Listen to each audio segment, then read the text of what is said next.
తెలంగాణ ముఖ్యమంత్రి కేసీఆర్ తెలంగాణ భవన్కు చేరుకున్నారు. ఇప్పుడు ప్రత్యక్ష ప్రసారం ద్వారా చూద్దాం.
చెప్పుకుందాం కదా.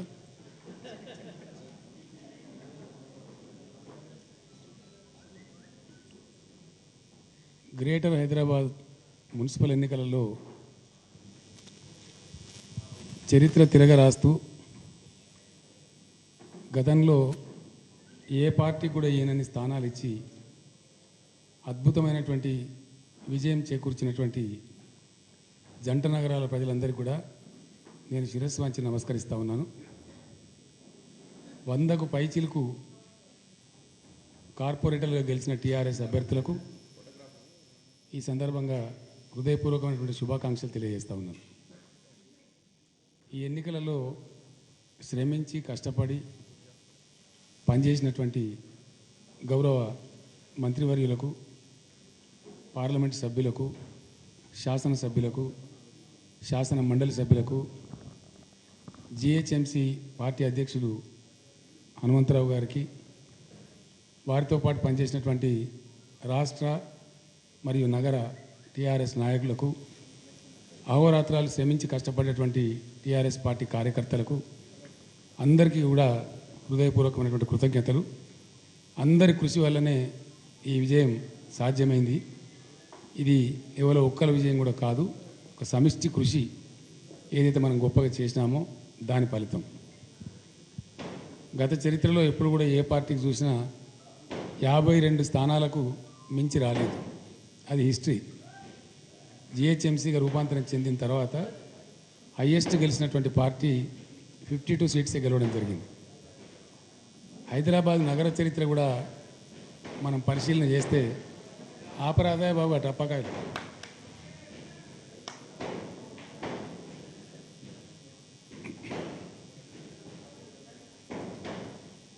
ఎప్పుడు కూడా జిహెచ్ఎంసీ ఫలితం అనేది ఫ్రాక్చర్డ్గా వచ్చేటువంటి పరిస్థితి. ఈ నగర చరిత్రలో ఎప్పుడు కూడా ఏ ఒక్క పార్టీ స్ట్రైట్గా జిహెచ్ఎంసీ అధికారం చేపట్టినటువంటి ధర్మిలా లేవు, అటువంటి సందర్భం లేదు. కానీ ఈ ఎన్నికలలో ఇంత అద్భుతమైనటువంటి విజయాన్ని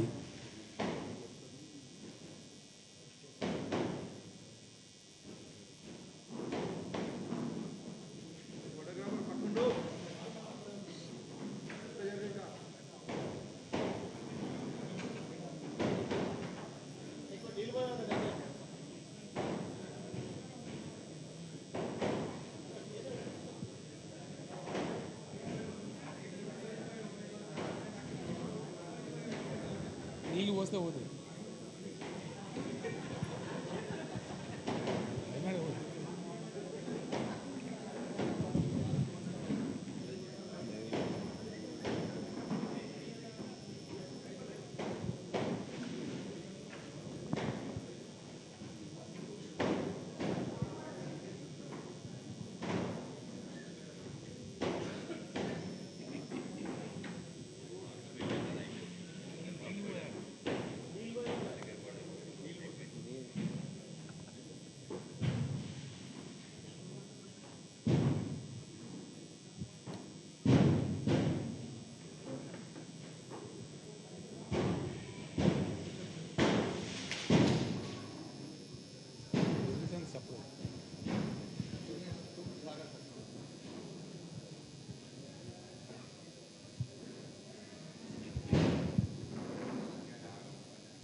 ఇటువంటి విజయాన్ని, ఈ అపురూపమైనటువంటి విజయాన్ని అందించిన ప్రజలకు మరొకసారి ధన్యవాదాలు తెలియజేస్తూ, టీఆర్ఎస్ నాయకత్వానికి మరొకసారి నా విజ్ఞప్తి, ఎట్టి పరిస్థితులలో మనకు గర్వం అనేది రాకూడదు, అహంకారం అనేది రాకూడదు. ప్రజలు ఎంత గొప్ప విజయం చేకూరిస్తే అంత అనకువ, ఎంత గొప్ప విజయం చేకూరినా కూడా అనుకోతో పోవాలి. ఈరోజు పార్టీ మీద, పార్టీ నాయకత్వం మీద ముఖ్యంగా పెద్ద బాధ్యత పెరిగింది. నగరం నుంచి ఎవరైతే ఈరోజు మంత్రులుగా ఉన్నారో, శాసనసభ్యులుగా ఉన్నారో, వారి మీద చాలా పెద్ద బరువు మోపబడింది అని చెప్పి నేను భావిస్తూ ఉన్నాను. ప్రజలు ఎప్పుడూ నిర్ణయం ఇచ్చినా మామూలుగా ఏదో అలవోకగా ఇవ్వరు. ఈరోజు టీఆర్ఎస్కు అందిన విజయం ఏదైతే ఉందో, ఇది ప్రజలు ఇష్టపడితే తప్ప ఏదో కష్టపడితే వచ్చే ఓట్లు కావు. ఇవి ప్రజలు ఇష్టపడి గెలిపించుకునేది. నాకు కంప్లీట్ విశ్వాసం ఉంది. మొన్న నేను అప్పీల్ చేసిన మా జర్నలిస్ట్ మిత్రులు, వాళ్ళ కుటుంబాలు కూడా డెఫినెట్గా మాకే ఓట్లు వేస్తున్నారు. కాబట్టి ఈ విజయం సాధ్యమైంది. ప్రతి ఒక్కరి చేతి లేకపోతే ఇంత భారీ విజయం రాదు. ఒకటి మాత్రం డెఫినెట్గా హైదరాబాద్ ప్రజలకు నేను ఇచ్చే వాగ్దానం ఒకటే, ఎంత గొప్ప విజయాన్ని అయితే మీరు చేకూర్చినారో అంతే గొప్పగా సేవ చేసి నిరూపించుకుంటాం. అన్నిటికన్నా ముఖ్యంగా టీఆర్ఎస్కు చెందినటువంటి మంత్రులు, శాసనసభ్యులు, పార్లమెంట్ సభ్యులు, శాసన మండలి సభ్యులు ఎన్నికల ప్రక్రియ, ప్రచార ప్రక్రియ ముగిసిన తర్వాత నాకు కలిసినప్పుడు వాళ్ళు చెప్పిన మాట, ప్రజలు చాలా ఎక్కువగా 2-3 పనులు మన నుంచి ఆశిస్తూ ఉన్నారు. అందులో పేద వర్గాల ప్రజలు ఎవరైతే ఉన్నారో డబుల్ బెడ్రూమ్ ఇండ్లు బాగా ఆశిస్తూ ఉన్నారని చెప్పినారు. నేను ఇప్పుడే చీఫ్ సెక్రటరీ గారు, సీఎంఓలో ఉండేటువంటి ముఖ్య అధికారులు, కొంత ఫైనాన్స్ డిపార్ట్మెంట్ సంబంధించిన సెక్రటరీలతో సమావేశంలో నుంచి ఈ సమావేశానికి వస్తూ ఉన్నాను. ఖచ్చితంగా రాబోయే బడ్జెట్లో జంట నగరాల ప్రజలకు 1,00,000 డబుల్ బెడ్రూమ్ ఇల్లు కడతామని కూడా ఈ సందర్భంగా నేను మనవి చేస్తూ ఉన్నా. అంటే ఇట్లా కట్టుకుంటూ పోతే ఒక 4-5 సంవత్సరాలు కడితే చాలా వరకు పేదలకు ఆ సదుపాయం వచ్చే అవకాశం ఉంటుంది. అదేవిధంగా ఎన్నికల మేనిఫెస్టో ఏదైతే ప్రకటించినామో తూచా తప్పకుండా 100% దాన్ని అమలు చేసి తీరుతాం. ఎట్టి పరిస్థితులలో దానిలో వెనుకంజ వేసే ప్రశ్న లేనే లేదు. సాధారణ ఎన్నికల సందర్భంలో 2014లో ఇచ్చినటువంటి మేనిఫెస్టోలో ఒకే ఒక్క అంశం అమలు కాకుండా ఉంది. 99% ప్రజలకు ఇచ్చిన వాగ్దానాలు మేము నెరవేర్చినాం. ఒక కంపల్సరీ ఫ్రీ ఎడ్యుకేషన్ అనేదే అదొక ఇంపార్టెంట్ స్టెప్ కాబట్టి దాన్ని విజ్ఞులు, మేధావులు, విద్యావేత్తలతోని సమావేశాలు జరుగుతూ ఉన్నాయి. త్వరలోనే దాని అమలు కూడా శ్రీకారం చుడతాం. అయితే డెఫినెట్గా ఎట్లయితే 2014 ఎలక్షన్ మేనిఫెస్టోని ఇంప్లిమెంట్ చేసినామో చెప్పని కూడా చాలా మంచి పనులు ఎట్లయితే చేసినామో ముఖ్యంగా పేదల ఎజెండానే మా ఎజెండాగా ముందుకు సాగుతాం. ఇంకో ముఖ్యమైనటువంటి విషయం ఏంటంటే తెలంగాణ రాష్ట్రం కోసం జరిగిన ఉద్యమ సందర్భంలో కానీ రాష్ట్రం ఏర్పడ్డ తర్వాత జరిగిన ఇమీడియట్ ఎన్నికల్లో కానీ కొంతమంది అనేక అపోహలు సృష్టించినారు. టీఆర్ఎస్ అంటే అదేదో భూతం, సెటిలర్స్ని ఏదో ఇబ్బంది పెడతారు, ఆంధ్ర ప్రాంతీయులను ఇబ్బంది పెడతారు అని కొన్ని పిచ్చి ప్రయత్నాలు చేసినారు. ఈ ఎన్నికల్లో కూడా దాన్ని వాడుకోవడానికి వాళ్ళు చెయ్యని ప్రయత్నం లేదు. కానీ ఈరోజు తేలిపోయింది. హైదరాబాదీలంతా టీఆర్ఎస్ వైపే, హైదరాబాదీలు కేసీఆర్తోనే ఉంటామని చెప్పి పిడికిలు ఎత్తి మరీ రుజువు చేసినారు. కాబట్టి హైదరాబాదులో ఉన్న వాళ్ళందరూ మా బిడ్డలే. మరొకసారి స్పష్టంగా చెప్తా ఉన్నాం, వాళ్ళు మహారాష్ట్ర నుంచి వచ్చిండ్రా, కన్నడ నుంచి వచ్చిండ్రా, మలయాళీలుగా వచ్చి కేరళ వాళ్ళు ఉన్నారా, లేదు మా ఆంధ్ర ప్రాంతీయ సోదరులు ఇక్కడ నివాసం పర్మనెంట్గా ఏర్పరచుకునే వాళ్ళు ఉన్నారా, ఇక్కడనే తమ బ్రతుకుని వెరుకునే వాళ్ళు ఉన్నారా, అందరినీ కూడా కడుపులో పెట్టుకుంటాం, అందరూ మాకు సమానమే అని చెప్పి సందర్భంగా నేను ప్రకటిస్తూ ఉన్నాను. ఇక్కడ ఏ ప్రభుత్వం యొక్క రాజ్యాంగబద్ధంగా వ్యవహారం చేసే ఏ ప్రభుత్వం యొక్క ప్రథమ కర్తవ్యం ఏముంటుందంటే తన రాష్ట్రంలో ఉండేటువంటి, తన రాష్ట్రంలో బతుకుతున్నటువంటి ప్రతి ఒక్కరికి రక్షణ కల్పించడం, ప్రతి ఒక్కరికి ఉపాధి చూపెట్టడం, ప్రతి ఒక్కరు గొప్పగా బతికేటట్టు చేయడమే ప్రభుత్వం యొక్క ప్రధాన కర్తవ్యమై ఉంటుంది. ఆ కర్తవ్యం మా గుండెల్లో ఉంది. నిన్న మొన్నటి వరకు ఎవరికైనా కొంతమందికి అపోహలు, అనుమానాలు ఉన్నా అవి ఈరోజు పటాపంచలు అయిపోయింది. హైదరాబాదులో అద్భుతంగా చేసుకోవాల్సినటువంటి అవసరం ఉంది. డబుల్ బెడ్రూమ్ ఇండ్లతో పాటు 2 రిజర్వాయర్స్ అయితే హైదరాబాద్ కోసం 40 టీఎంసీలతోని 35 లేదా 40 టీఎంసీలతో నిర్మించాలనుకున్నామో శరవేగంగా వాటిని పూర్తి చేసి నగరానికి మంచినీళ్ళ సమస్య అనేది లేకుండా శాశ్వతంగా ఆ పీడ ప్రజల నుంచి తీసేస్తామని చెప్పి మనవి చేస్తూ ఉన్నాను. హైదరాబాద్కు ఐలాండ్ తరహాలో పవర్ సప్లై ముంబై నగరానికి ఏ విధంగా ఉందో ఆ విధంగా రాష్ట్రంలో ఎక్కడైనా విద్యుత్ పోతకొచ్చే పోవచ్చు, కానీ నగరంలో మాత్రం ఒక సెకండ్ కూడా పోకుండా. ముంబై వాళ్ళని మాట్లాడినప్పుడు వాళ్ళు మేము ముంబై కరిసిమని చాలా గర్వంగా చెప్పుకుంటారు. అంచి ముంబై అని మరాఠీలో చెప్పుకుంటారు. ముంబై నెవర్ స్లీప్స్ అని కూడా చెప్తారు. హైదరాబాద్ కూడా రాబోయే కొద్ది రోజులలో ఇప్పటికే ఆ పరిస్థితి వచ్చింది. ఇంకా ఐలాండ్ పవర్ సప్లై ఒకసారి వచ్చేస్తే హైదరాబాద్ నెవర్ స్లీప్స్ అనే పద్ధతిలో ఒక కన్నురెప్ప పాటు కూడా కరెంటు పోకుండా నగరానికి నాణ్యమైనటువంటి విద్యుత్ సరఫరా కూడా ప్రభుత్వం చర్యలు తీసుకుంటా ఉంది. విద్యుత్ శాఖ మంత్రి గారు ఆ చర్యలు ఆల్రెడీ చేపట్టినారు. రాబోయే కొద్ది రోజులలోనే ఆ ఫలితం ప్రజలకు అందుతుందని కూడా నేను మనవి చేస్తూ ఉన్నా. అదేవిధంగా శాంతి భద్రతలలో కూడా ఎట్టి పరిస్థితులలో ప్రభుత్వం రాజీ ధోరణి అవలంబించదు.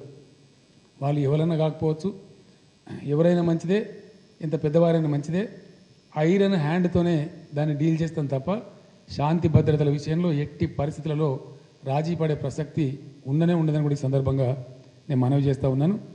స్కైవేలు కానీ తర్వాత మల్టీ లేయర్ ఫ్లైఓవర్స్ కానీ సిగ్నల్ ఫ్రీ ట్రాఫిక్ జంక్షన్స్ కానీ మురుగునీటి సదుపాయాన్ని కంప్లీట్గా బాగు చేయడం కానీ మంచినీరు పుష్కలంగా లభించే విధంగా కానీ తప్పకుండా అన్నీ కూడా చర్యలు చేపడతాం. ఇంతకుముందే మీటింగ్లో నిర్ణయం తీసుకొని వచ్చినాం. మనం ఎప్పటి నుంచో 50 ఏళ్ళ నుంచి ఇంటా ఉన్నాం. ఎప్పుడు మాట్లాడినా Osmania hospital, Gandhi hospital, Osmania hospital తప్ప మరొకటి లేదు. సమైక్య రాష్ట్రంలో జంట నగరాలలో ఉండే పేదలకు ఉచిత వైద్యం, ఫ్రీ వైద్యం అందించేటువంటి మంచి హాస్పిటల్స్ ఈ రెండే తప్ప వేరే లేవు. అవి కూడా చాలా ఇబ్బందిగా తయారైనాయి. ఖచ్చితంగా కింగ్ కోటి ఆసుపత్రి ఏదైతే ఉందో దాన్ని 1000 పడకల ఆసుపత్రిగా అప్గ్రేడ్ చేస్తూ మరొక 2 1000 పడకల ఆసుపత్రులు కూడా, అంటే ఇటు మొత్తం 3 నిర్మించాలని చెప్పి నిర్ణయం తీసుకున్నాం. అంటే కుత్బుల్లాపూర్, కూకట్పల్లి ఆ ప్రాంతాలు ఎక్స్టెండెడ్ ఏరియాస్ ఏవైతే ఉన్నాయో ఆ ప్రాంతాలలో ఒకటి, రాజేంద్ర నగర్, షేర్లింగంపల్లి, చాంద్రాయనగుట్ట ప్రాంతాలకు సంబంధించి ఒకటి, తూర్పు ఉత్తర భాగాలను కలుపుకుంటూ మల్కాజ్గిరి, ఉప్పల్, ఎల్బీ నగర్ సంబంధించి ఒకటి, ఉస్మానియా గాంధీ హాస్పిటల్ తలదన్నినటువంటి అత్యాధునిక హాస్పిటల్స్ మరో 3 కూడా ఈ బడ్జెట్లోనే శాంక్షన్ చేయించి పేదలకు, అంటే ఈ హాస్పిటల్స్ మామూలుగా ఉండవు, ఇక్కడ ఎంఆర్ఐతో సహా ఇన్వెస్టిగేషన్స్ కోసం వేల రూపాయలు, లక్షల రూపాయలు పేదలు ఖర్చు పెట్టలేరు కాబట్టి అపోలో హాస్పిటల్లో ఏ స్థాయిలో అయితే ఉంటాయో, కిమ్స్ హాస్పిటల్లో ఏ స్థాయిలో సదుపాయాలు ఉంటాయో, యశోద హాస్పిటల్లో ఏ స్థాయిలో సదుపాయాలు ఉంటాయో అటువంటి కార్పొరేట్ ఆసుపత్రుల తలదనే విధంగా పేదల ఆసుపత్రులు ఈ 3 కూడా 1 సంవత్సరం లోపే నిర్మించి పేదలకు ఉచిత వైద్యం అందించాలనుకున్న నిర్ణయానికి వచ్చినాం. వాళ్ళకి ఇన్వెస్టిగేషన్స్ కూడా బయటికి పోయే అవసరం లేకుండా ఈ 5 ఆసుపత్రులలో అన్నీ ఉండేటట్టు సదుపాయాలు కూడా కల్పించాలని చెప్పి 5 కాదు ఇంకోటి కలిపినప్పుడు 6 అవుతాయి. ఇప్పుడు ఇంతప్పటిదాకా 2 ఉన్నాయి, 6 హాస్పిటల్స్ వస్తాయి. ఉస్మానియా హాస్పిటల్లో కూడా ఉండే స్థలంలోనే బిల్డింగ్స్ కట్టడానికి వెంటనే బహుశా నేను అనుకుంటే ఈ వారం 10 రోజుల్లో నేను ఫౌండేషన్ కూడా వేయవచ్చు. ఆ ప్రకారంగా ఆ కార్యక్రమాన్ని కూడా తీసుకుంటాం. పేదల ఎజెండానే ప్రధానమైన ఎజెండాగా ముందుకు పోతామని తెలియజేస్తూ ఉన్నాను. ఏవైతే ఆల్రెడీ స్టార్ట్ చేసినటువంటి కూరగాయల మార్కెట్లు కానీ, శ్మశాన వాటికలకు సంబంధించి క్రైస్తవ సోదరులకు, ముస్లిం సోదరులకు ఉన్న ఇబ్బందులు తొలగించడానికి కానీ తప్పకుండా చర్యలు తీసుకుంటాం. వాటికి అనువైన స్థలాలు రెవెన్యూ శాఖ మంత్రి గారు త్వరలోనే క్లియర్ చేసి అవి కూడా శాంక్షన్ చేసి అవసరమైతే కొంత ప్రభుత్వం నుంచి డబ్బు పెట్టైనా సరే వాటిని కూడా బాగు చేస్తాం. ఈ టాయిలెట్స్ కానీ, బస్ బేస్ కానీ, veg and non veg markets కానీ, community halls, multipurpose community halls కానీ వీటన్నిటిని కూడా బ్రహ్మాండంగా అందిస్తామని చెప్పి ఈ సందర్భంగా మనవి చేస్తూ, ఒక ట్రూలీ గ్లోబల్ సిటీ హైదరాబాద్ అనే విధంగా ఈరోజు మీరు ఇచ్చిన ఈ విజయంతో ట్రూలీ గ్లోబల్ సిటీ హైదరాబాద్ అనే పేరు వచ్చే విధంగా నిజమైన విశ్వనగరంగా దీన్ని తీర్చిదిద్దడానికి అన్ని చర్యలు భగవంతుడు మాకు ఇచ్చిన సకల శక్తులు ఉపయోగించి చేపడతామని చెప్పి కూడా ఈ సందర్భంగా మనవి చేస్తూ ఉన్నాను. నేను ప్రతిపక్షాలకు మనవి చేసేది ఒకటే, ప్రజా తీర్పును కోరే సమయంలో అవాకులు చవాకులు కాకుండా, అసంబద్ధమైన వ్యక్తిగత విమర్శలు కాకుండా సరైన పందాలో సహేతుకంగా ఉండే విధంగా అర్థవంతమైన విమర్శలు చేస్తే బాగుంటుంది.